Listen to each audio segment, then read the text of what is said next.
What's up guys, Desolator Magic here, coming at you live through the power of the internet. And you know what I'm about, you know what this is. Spoiler time, Sorcerer's Spyglass reprint. Now I thought, wow, it's weird that they made it a rare this time around, and then I realized that it was a rare in Ixalan. I really didn't think it was, but anyway, it's a 2 cost, and it's an artifact, and as Sorcerer's Spyglass enters the battlefield, look at an opponent's hand, then choose any card name. Any card name, not just a card that's in their hand.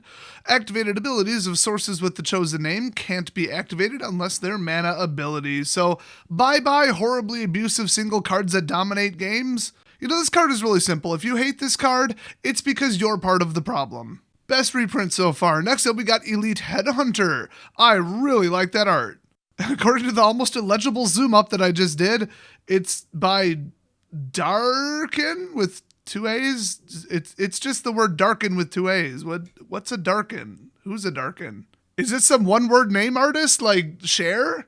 Anyway, good job, Darken. So anyway, this is another 4-cost hybrid. It has Menace. It's a 2/3. Fantastic. I love Menace.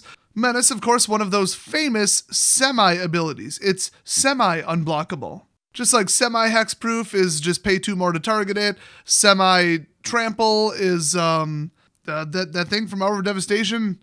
Very fun, very fair ability. And then if you pay 3, also full hybrid, sacrifice another creature or an artifact, Elite Headhunter deals 2 damage to target creature or planeswalker. So you just pick up artifacts and just start chucking them at someone. I like it. I do think a 2/3 for 4 with Menace is kind of crap though, but remember, this is on color Human Knight. This is not going to be a 2/3 when you drop it into the battlefield.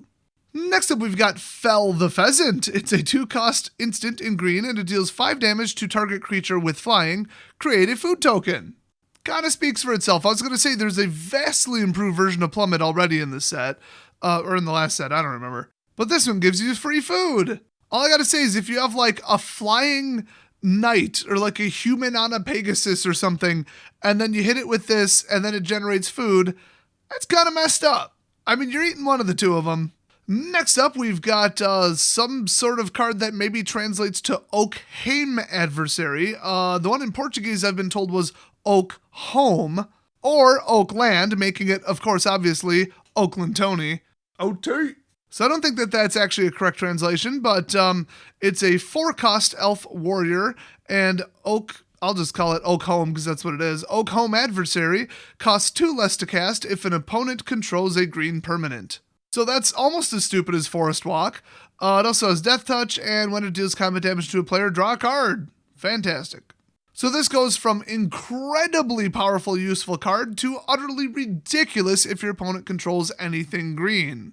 I do think they went a little too far with this one, but they don't appear to think so because this is an uncommon. I mean, for 4 mana, it only hits for 2, and yeah, it's Death Touch, but they might just chump it when they see that on-hit ability. So maybe it's not as good as I'm thinking. It's pretty damn hard to make this thing unblockable, but you could grant it a boost and trample maybe strap wings to it. I don't know. Still a 2-card combo to just draw a bunch of cards. So it might not be as good as I'm thinking, but you got to be real careful with recurring draw abilities. Next up, we've got Redcap Brawl. It's a 1-cost red instant. Redcap Brawl deals 4 damage to target creature or planeswalker. If this deals damage to a non-red permanent, sacrifice a land. So more color-specific crap that Wizards had said they're never adding back to the game ever, and well, here it is. The reasons for removing color-specific things from the game were absolutely justified, and now it's back with absolutely no reason. So thanks, Mark. So I don't even know what to think about this. 4 damage to a creature or planeswalker for 1. Are you kidding me? I don't care if you lose a land, it doesn't matter. And if you were to slot this into a mono red deck right now today, it would be a disgrace to the game. Way too powerful. I mean, Experimental Frenzy plus this card, are you kidding me? Of course you have a land to spare. This is an improved lightning bolt that can't technically hit a player. That is pretty darn messed up. So next up, Sound Intrusion, which once again sounds just like a bad translation. I don't think that'll actually be the name of the card. It's 1 black, and it's a uncommon sorcery. Target opponent reveals his or her hand. You may choose a non-land card from your opponent's hand. If you do, your opponent exiles that card. If a non-black card was exiled this way, exile a card from your hand. Oh good, the stupid color-specific overpowered crap has a cycle. I'm so excited. So 1-cost hand disruption with no downside if you target something black. By sheer coincidence, if your opponent happens to be playing black, of which you have zero control over. What a great, reliable, fair, fun card that totally doesn't promote cheating and like sideboard swapping and scouting. So next up, Ardenvale Tactician. It's a 2/3 double white for 3 human knight with flying, and its adventure ability is Dizzying Swoop. It's instant speed and cost 2, and you tap up to 2 target creatures. Classic white. I just wish they would have added lifelink, because then we would have had the outrageously overpowered aerial responder back. Oh well, he will be missed. But seriously though, they went too far with aerial responder, obviously. So totally unrelated to the next spoiler at all, I just want to remind everybody that this is definitely the #1 Magic channel on YouTube for body positivity. Oh, you won't find any image shaming here. Every shape and size is welcome, and you need to feel happy with your own appearance. So next up, we've got Edgewall Innkeeper. Look at this fat Oh, this fat, ugly, triple chin peasant is gonna hand me a drink? I don't want anything your greasy, fat oil fingers touched, you disgusting piece of peasant garbage. Holy crap, he's a 1/1 for 1, and I think the second you tap him to attack, he'll collapse from some kind of heart disease complications. Don't bother putting him in a food deck, he'll probably just eat it all. So anyway, John Goodman here says, whenever you cast a creature spell that has an adventure, draw a card.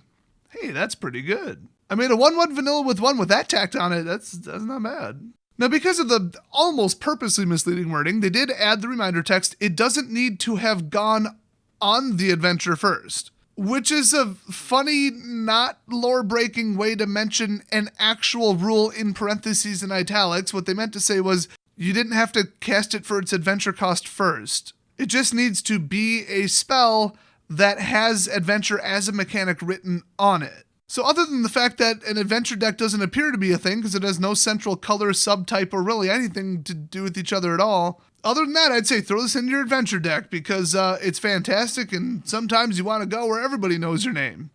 Yes, I'm insinuating that he's Norm from Cheers. I just realized how old half the jokes I made about this guy were. And of course the flavor text is warmth, safety, a fully stocked larder. Really, I'm shocked. Really. You'll find nothing like Edgewall Keep in the wilds. I promise you that. Well, they didn't have to make it a damn advertisement. I would have just put, my hotel's as clean as an elven arse. Oh, the references are getting older as we go. Next up, we've got Wandermare. Oh, look at this fat Just kidding. So this is a 3/3 for 3 horse. Whenever you cast a creature spell that has an adventure, put a +1/+1 counter on Wandermare. You know, now that I think about it, because I was way too lazy to check and they're not in the Gatherers, so there is no way to check, I'm not going to Scryfall. I hate that website. Maybe, like, most of the adventure cards are on color with the current Selesnya deck, and a lot of the strategies have to do with creatures, because they are them. Maybe it is for a flood deck. I don't know. Didn't seem like it, but maybe. Well, anyway, a 3/3 for 3, just basically baseline vanilla creature, but that also gets counters over time. Hey, I mean, that's pretty darn good. And of course, the flavor text is fantastic. A good steed will carry you home. A great steed will carry you to White Castle. Next up, the most unexpected spell I ever possibly could have imagined they would put in here. Deafening Silence.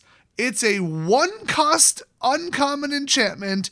Each player can't cast more than 1 non-creature spell each turn. Wait a minute, that sounds familiar. Oh yeah, Rule of Law was just printed in M20. Now, of course, that one costs 3, also uncommon, also an enchantment, also white, and it says each player can't cast more than 1 of any kind of spell each turn, whereas Deafening Silence only says non-creature. Now, I would prefer Deafening Silence because the whole Rule of Law thing, it shuts down Flood, it shuts down Storm, it shuts down recurring draw, just white, black, blue trash. It absolutely shuts them down, but I feel like it shuts down one too many legitimate strategies. There's not much of an excuse you can make to say Deafening Silence unfairly shut down my deck when it only stops non-creature spells, okay? In most cases, winning the game with creatures actually resembles playing Magic. If you're doing something that requires more than 1 non-creature spell per turn consistently, it might be a fair deck, but it's probably some degenerate garbage. Just saying. Yeah, Medes, I'm going to angrily post a counterexample in the comment section. Cool, I didn't say it absolutely doesn't shut down any fair decks. I just said it shuts down a lot of crappy decks. Stupid, spammy, card draw heavy, control-a-thon garbage. That's what it shuts down typically. Cascading near infinite combos. Bye-bye. The problem is they'll just counter this. They should have made this cost 0, colorless, and also be a ley line. Then I'd be happy. Oh, and also print the exact same card but call it Deafening Silence 2 so that I can run 8 of them. You know why? Because no win condition to fairy decks, okay? That's why. So anyway, next up we've got Glass Casket. I would think that this is a Sleeping Beauty reference, but that appears to be an albino fennec fox. So they're going a little bit off the rails if it is Sleeping Beauty. So this is a 2-cost white artifact, and when Glass Casket enters the battlefield, exile target creature an opponent controls with converted mana cost 3 or less until Glass Casket leaves the battlefield. Yeah, I don't like that. They can get it back. This already costs 2, and it has to be mana cost 3 or less. Oh, and it can only be creatures, and it's a colored artifact, so really only white can play it. This is just a terrible card. Just everything about this is terrible. I mean, this is seriously virtually unplayable. Next up, Raging Redcap. By the way, Redcaps in any game they've ever been in that I've ever played, I hate them. They are so annoying. Anyway, 1/2 for 3 with Double Strike, and it's actually a knight, a goblin knight. So it's going in a knight's deck, and it's going to get about 10 attack because of the free equipment. Holy crap. I mean, against that knight's deck, whether it's 2-color or 3-color, you are going to have to kill literally every single knight, or you are going to lose. That kind of bothers me. I feel like it is going to be absurdly overpowered. Next up, Ogre Errant. It's a 4-cost 3/4 Ogre Knight, and whenever it attacks another target, attacking knight gains menace until end of turn, so just more tribal boost. I feel like this is a fantastic card, great addition to a knight's deck, but for 4, there are a little bit better choices already, and we haven't even seen all the cards yet. Next up, Lost Legion. It's a triple cost double black creature spirit knight. It's a 2/3 and it is on color with knights. Remember they're white, red, black. And whenever it enters the battlefield, scry 2, just straight up, and that's all it does. Wow, a useful but not combat progressing ability in a 3-color archetype deck with a double cost.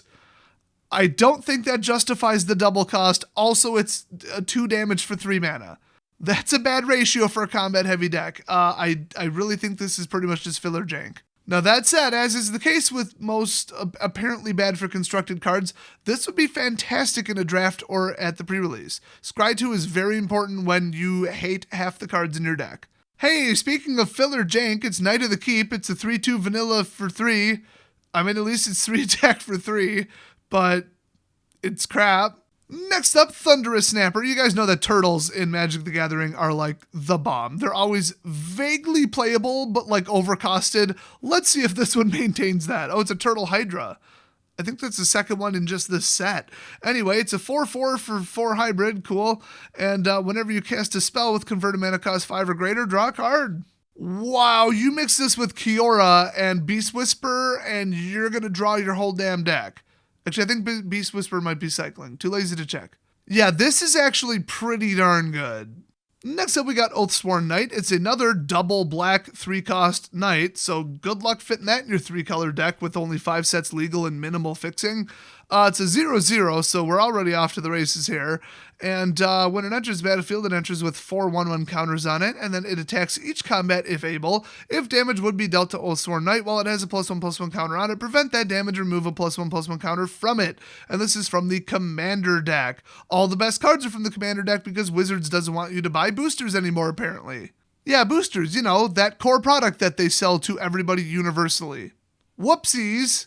So yeah, this is just Undergrowth Champion, and that card was like $30. That's all I gotta say about this. It's absolutely insane, but there is no way to naturally, within its own set of triggers, put a counter back on it. Proliferate, though, although that's traditionally a green ability, mostly, and knights aren't. Next up, Wolf's Quarry. It's a 6-cost sorcery, and you create 3 1/1 green boar creature tokens with, when this creature dies, create a food token. Oh, that's just dark. So you have to wait till they die while hopefully your opponent's not winning some other way, pulling more control, or bashing you to death in the air, and then all you get out of it is 3 food for 6 mana. This is completely unplayable. Next up, Fierce Witch Stalker. It's a 4/4 for 4, double green. Had to think about that color for a second there because it's really damn late at night. It's a wolf, and it has trample. Fantastic. And when it enters battlefield, create a food token for some reason. You know, some they justify it and it makes sense based on the card, the flavor text, and the art. This one, it's just, here, have a wolf, he has food. So yeah, I think in a mono green food deck, this would be a must-have creature, and it's fantastic that it's in the common slot.